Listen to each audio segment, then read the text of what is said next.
이사야 선지자는 우시야, 요담, 아하스, 히스기야 왕의 시대에 예언했습니다. 이 네 왕 중에서 아하스만 제외하고는 3명의 왕은 다 선한 왕이었습니다. 유대 역사에서 이런 시대가 별로 없었습니다. 특히 히스기야는 그의 치세 후반에 신앙이 옅어지기는 했지만 그럼에도 불구하고 다윗의 버금가는 선한 왕이었습니다. 오늘 본문의 배경은 우시야 왕과 요담이 통치하던 시기입니다. 이때는 정치적으로 안정되었을 뿐만 아니라 경제적으로도 많은 번영을 누리던 남유다였습니다. 그런데 그 시대 때 선지자들이 가장 왕성하게 활동하였습니다. 남유다에서는 이사야와 미가가 동시에 활약했습니다. 북이스라엘에서는 아모스와 호세아가 동시에 활약했습니다. 국가가 번영하는 시기인데 선지자들이 왜 활발하게 활동하였을까요? 영적으로 상황이 매우 좋지 않았기 때문입니다. 영적으로 매우 좋지 않은 상황 속에서 이사야는 예언을 하게 된 것입니다. 그렇다면 하나님께서는 왜 이사야에게 예언을 하게 하셨습니까?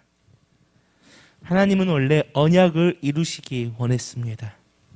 아브라함과 이삭과 야곱과 했던 그 언약을요. 하나님은 아브라함과 이삭과 야곱을 통해 맺은 그 구원의 언약을 이루시려고 했습니다. 그리고 이스라엘을 제사장 나라로 만들어 하나님의 살아계심과 구원하심을 널리 알리려고 했습니다. 그러나 이스라엘 백성들은 그러하지 못했죠. 하나님을 따랐던 때도 있었고 하나님의 뜻대로 돌아갈 때도 있었습니다. 그러나 그들은 다시 우상 숭배를 하였고 하나님의 말씀을 떠나버렸습니다. 하나님은 원래 계획했던 모습을 오늘 본문에서 말씀하고 있습니다. 우리 오늘 본문 3절 4절을 함께 읽겠습니다. 시작. 많은 백성이 가며 이르기를 오라 우리가 여호와의 산에 오르며 야곱의 하나님의 전에 이르자. 그가 그의 길을 우리에게 가르치실 것이라. 우리가 그 길로 행하리라 하리니 이는 율법이 시온에서부터 나올 것이며 여호와의 말씀이 예루살렘에서부터 나올 것임이라. 그가 열방 사이에 판단하시며 많은 백성을 판결하시리니 무리가 그들의 칼을 쳐서 보습을 만들고 그들의 창을 쳐서 낫을 만들 것이며 이 나라와 저 나라가 다시는 칼을 들고 서로 치지 아니하며 다시는 전쟁을 연습하지 아니하리라. 아멘. 하나님은 이스라엘 백성들을 통해 모든 사람들이 여호와의 산에 올라서 하나님의 말씀을 듣고 그 선포된 말씀대로 살며 칼로 삽과 농기구를 만들며 창을 낫으로 만들어 다시는 전쟁이 없는 평화의 세상을 대한 계획을 가지고 계셨습니다. 그러나 반면에 이스라엘 백성의 모습에서는 너무나도 엉망이었습니다. 그렇다면 이스라엘 백성들의 모습은 어떤 상황이었습니까? 6절을 보십시오. 주께서 주의 백성 야곱 족속을 버리셨음은 그들에게 동방 풍속이 가득하며 그들이 블레셋 사람들 같이 점을 치며 이방인과 더불어 손을 잡아 언약하였습니다. 오늘 본문 6절을 보면 주께서 야곱 족속, 다시 말해 이스라엘 백성을 버리셨다고 나옵니다. 왜 버리셨습니까? 동방 풍속이 가득하고 점을 치며 이방인과 손을 잡았기 때문입니다.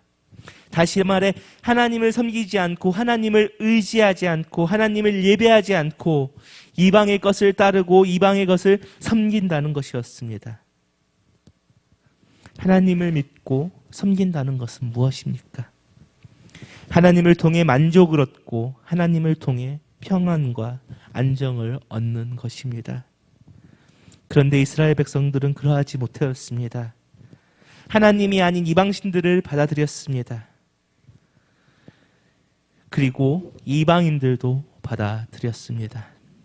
이방인들 받아들일 수 있습니다. 그런데 율법에서 이방인들을 받아들이기 위해서는 그들이 유대교로 개종해야 된다는 것입니다. 여호와의 해에 들어올 수 있는 사람만이 이스라엘 백성이 될 수 있었습니다. 그런데 이스라엘 사람들은 이방인들을 받아들이면서 그것들을 생략해버렸습니다. 왜입니까? 그것들이 좋게 느껴졌기 때문입니다. 그들의 문화가 좋아 보였기 때문입니다. 어쩌면 하나님보다 그들의 신앙보다 이방인의 제도와 신앙과 문화가 자신들에게 이익이 되고 자신들에게 더 유익이 된다고 생각했습니다. 오히려 그것들이 자신들에게 만족과 평안을 준다고 생각했기 때문입니다. 그것뿐인가요? 오늘 7절을 보십시오.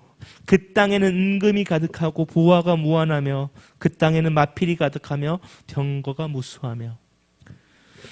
그 땅에 은금이 가득하다. 마필이 가득하고 병거가 무수하다. 은과 금, 마필, 병거가 무엇입니까? 돈과 군사입니다. 이스라엘은 이방 신을 섬길 뿐만 아니라 하나님을 의지하지 않았다는 것입니다. 돈과 군사의 힘을 의지했다는 것입니다. 전쟁은 누구에게 속한 것입니까? 전쟁은 요압에게 속한 것입니다. 왜 다윗이 인구 개수를 하였을 때 하나님께 큰 처벌을 받았습니까? 하나님을 의지하는 것이 아니라 사람의 힘을 의지했기 때문입니다. 전쟁의 주인을 인간으로 만들려고 했기 때문입니다. 이스라엘 사람들은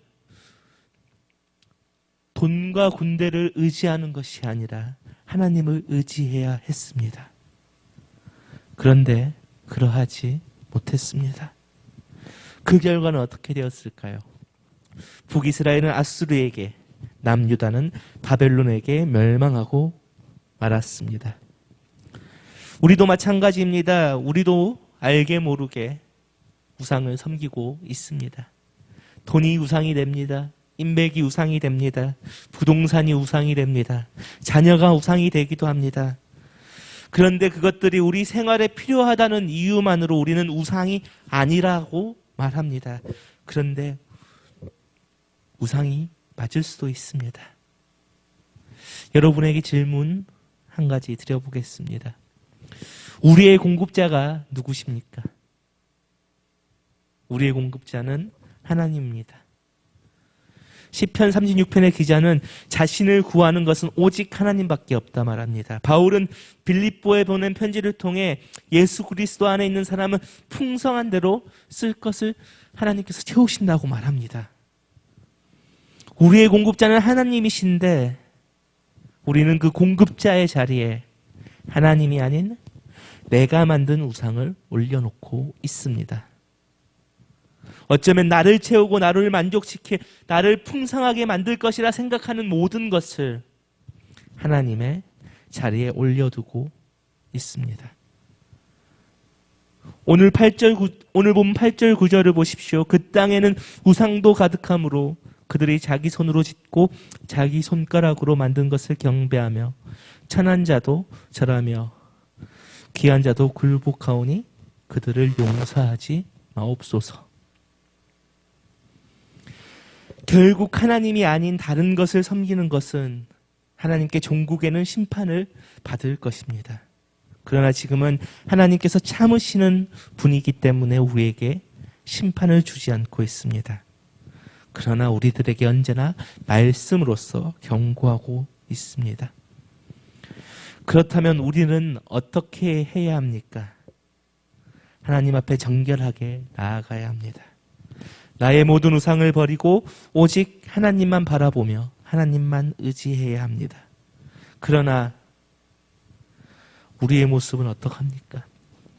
이 시대를 살아가면서 하나님만 바라보며 살기 어려운 것은 사실입니다. 그러나 그럼에도 그 좁은 길로 가야 합니다. 마태복음 7장 13절 14절에서 예수님은 이렇게 말씀하십니다. 좁은 문으로 들어가라. 멸망으로 인도하는 문은 크고 그 길이 넓어 그리로 들어갈 자는 많고 생명으로 인도하는 문은 좁고 길이 협착하여 찾는 자가 적음이라. 왜 어렵습니까? 생명의 길은 좁기 때문입니다. 그럼에도 불구하고 우리는 그 생명의 좁은 길로 가야 합니다. 그렇다면 왜 어려울까요? 계속해서. 모든 것이 얽혀 있기 때문에 어려운 것입니다.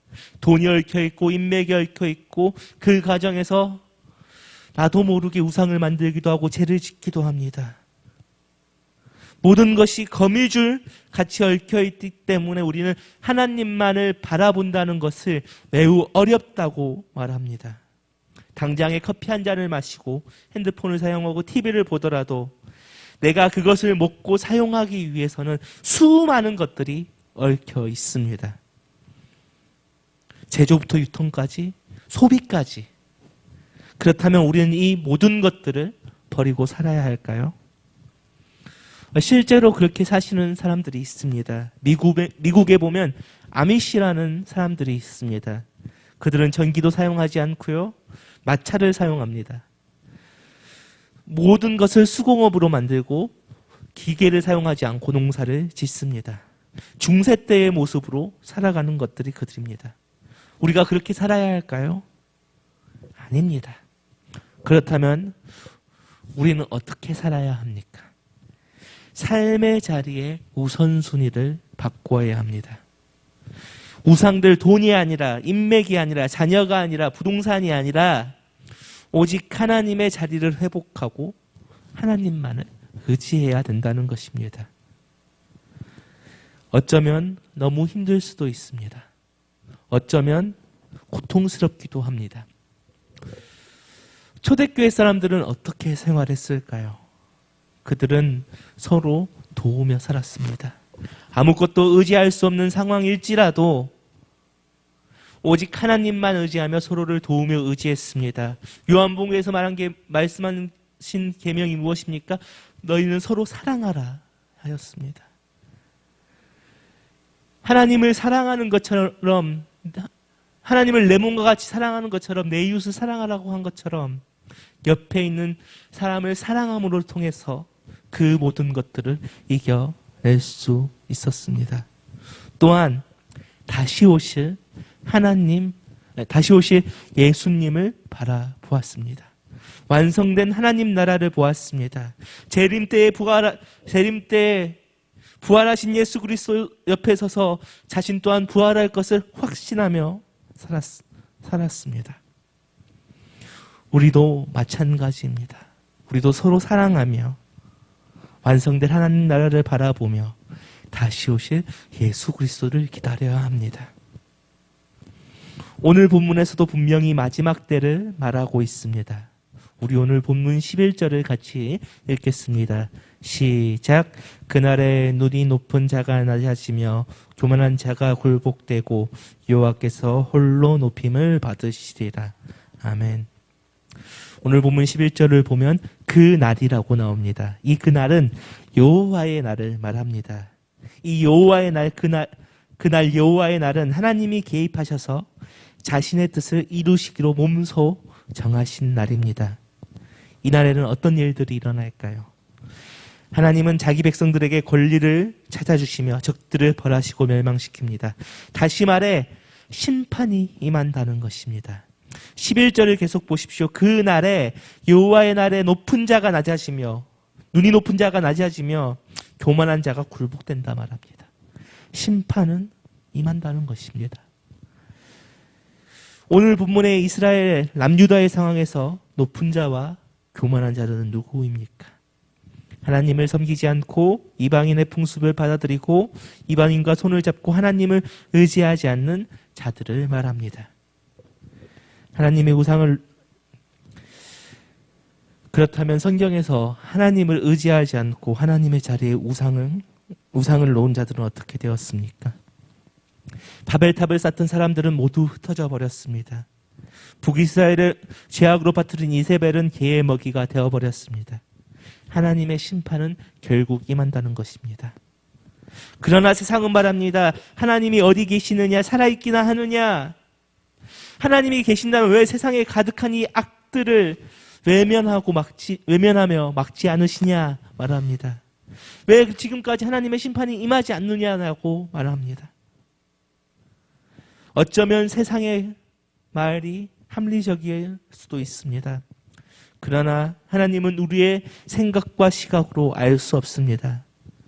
우리는 정말 작은 존재이며 피조물이기에 창조자이신 하나님의 뜻을 완전히 알 수 없습니다. 다만 우리는 말씀을 통해 그분의 생각을 한 페이지 정도만 볼 수 있는 것입니다. 그럼에도 불구하고 우리의 생각과 우리의 모든 것으로 판단할 수 없더라도 우리는 여호와의 날을 기다리는 자가 되어야 합니다. 심판과 재림은 분명히 있기 때문입니다. 그리고 그 날에, 그 여호와의 날에 하나님께서는 영광을 받으실 것입니다. 말씀을 마무리하겠습니다. 오늘 본문은 하나님이 이스라엘을 통해 이루시려 하는 것과 그 언약을 지키지 않는 이스라엘 백성들에게 심판을 말씀을 하시는 본문입니다.